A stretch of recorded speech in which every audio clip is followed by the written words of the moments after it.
Oui, de l'autre côté même.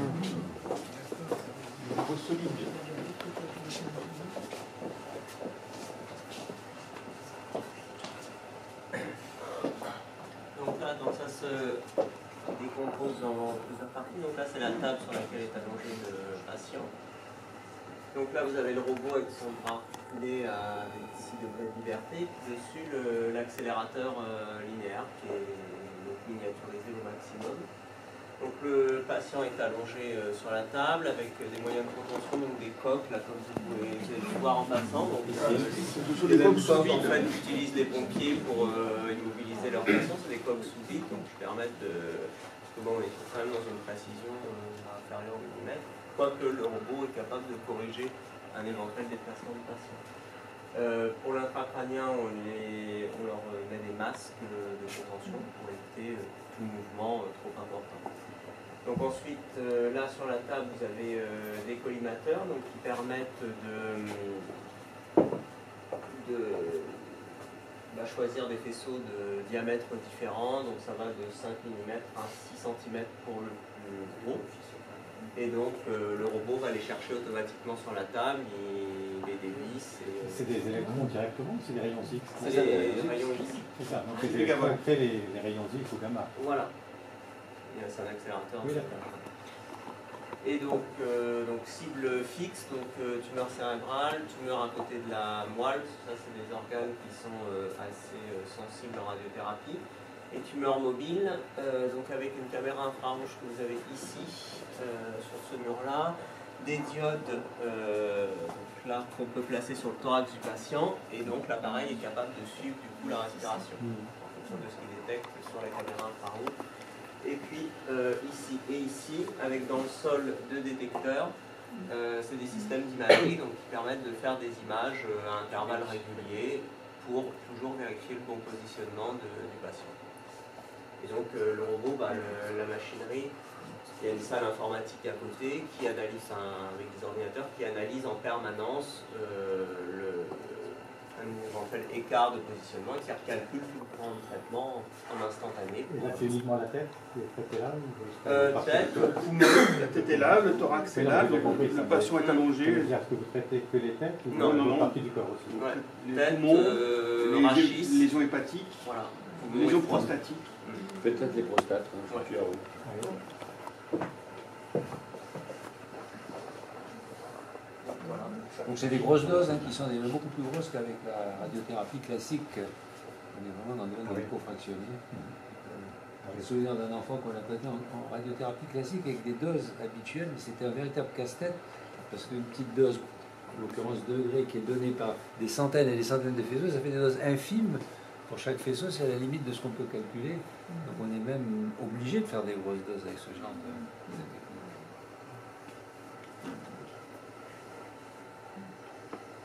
Et donc là, bien sûr, ce n'est pas des tumeurs du sein primitives qui sont traitées. Non, c'est plus des lésions métastatiques. sur des métastases cérébrales, hépatiques, pulmonaires, du rachis. Sachant qu'on change un peu de stratégie, puisque maintenant on a des thérapies, des traitements ciblés qui sont très efficaces, ce qui fait que les patients peuvent développer des maladies, comme on dit, oligométastatiques, donc avec peu de métastases.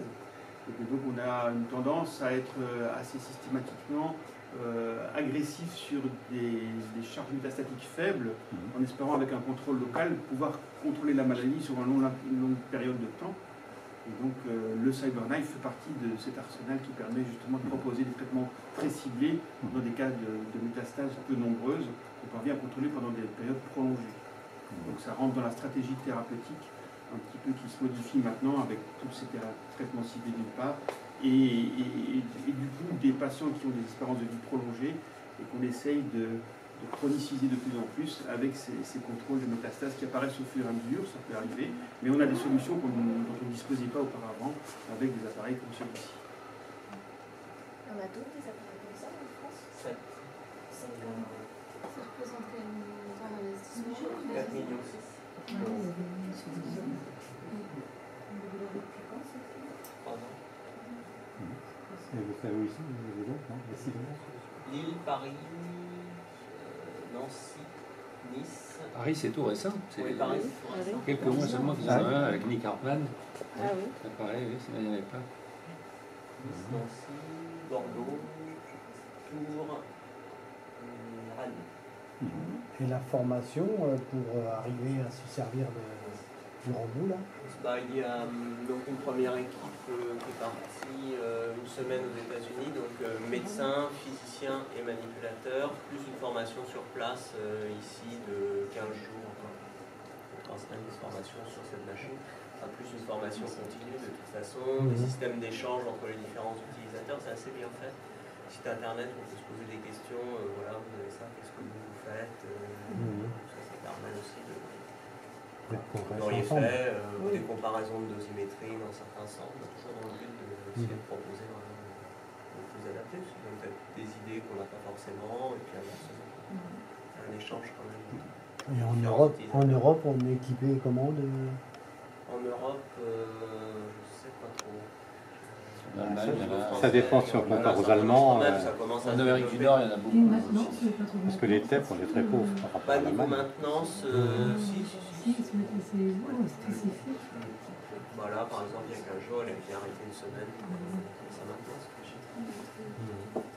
Et qui finance ces machines? C'est l'État ou c'est... Ah non, là c'est des budgets hospitaliers. 100%. Il n'y a pas un peu de fonds privés du coup Non, Ça peut même s'acheter en leasing. oui, c'est des Comme leasing les voitures. souvent, donc Et c'est les machines qui sont vite remboursées en plus. Les tarifs sont quand même nettement plus élevés que ceux de la radiothérapie classique. Donc en général, ces machines, en 2 ans, vous les avez remboursées, malgré leur prix élevé. Et vous traitez combien de malades par jour, par exemple, ici, sur cette machine-là? à peu près 5 à 6 patients.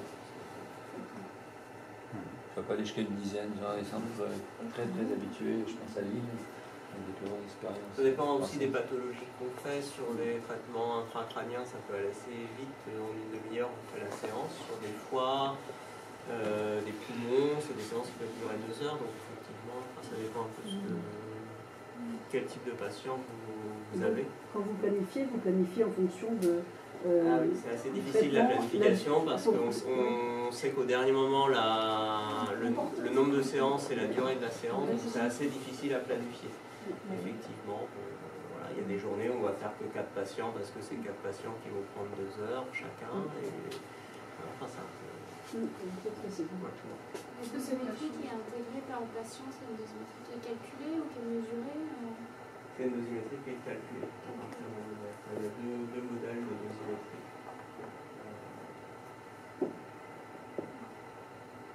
Est-ce que c'est une machine qui fonctionne la nuit? Non.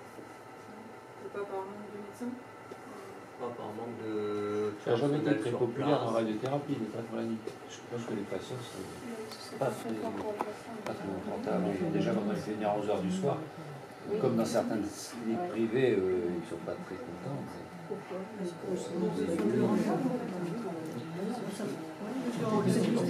Alors, mais bon, c'est vrai qu'il n'y a pas des équipes, donc on a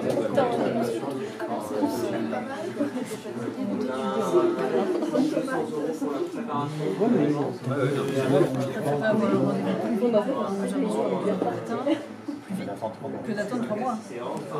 Oui, largement.